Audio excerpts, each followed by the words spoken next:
అందరికీ నమస్కారం. నా పేరు డాక్టర్ నవ్య ఎంబీబీఎస్. నేను ఇక్కడ ఎల్లారెడ్డిపేట అశ్విని హాస్పిటల్స్‌లో ఉన్నాను.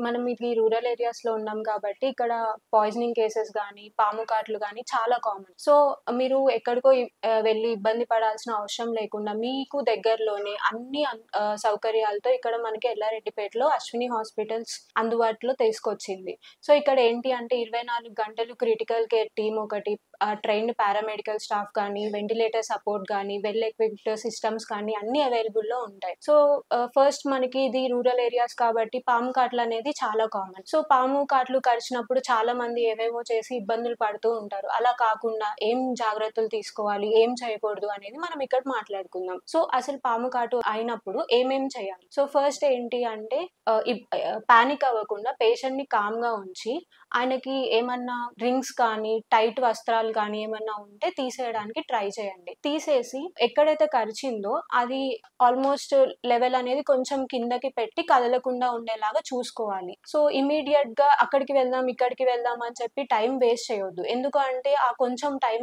ఏదైతే ఉందో దాన్ని మనం గోల్డెన్ అవర్ అంటాం. సో, ఆ గ్యాప్‌లో మనం యాంటీ వెనమ్ అనేది ఇవ్వాల్సి వస్తది పేషెంట్‌కి. లేదు అంటే ఇంకా కాంప్లికేషన్స్ ఎక్కువైతాయి. సో, మీరు ఇబ్బంది పడకుండా మన అశ్విని హాస్పిటల్స్ దగ్గరలో అన్ని అవైలబుల్‌తో మీ ముందుకు తీసుకొచ్చింది. సో, ఏమేమి చేయకూడదు పాము కాటు కరిచినప్పుడు? చాలా మంది అంటే దాన్ని కొరికి తీసేయడం గానీ, అంటే ఆ వీనం తీసేయడానికి ట్రై చేస్తున్నాం అనుకోని, లేదంటే ఆ ఏరియాని కోసేయడం గానీ, గట్టి తాడులు కట్టడము, లేదు అంటే అక్కడ ఇక్కడ తిప్పడము, ఇంటి దగ్గర అది ఇది తాపించడము ఇవన్నీ చేస్తూ ఉంటారు. అవి అస్సలకి చేయొద్దు.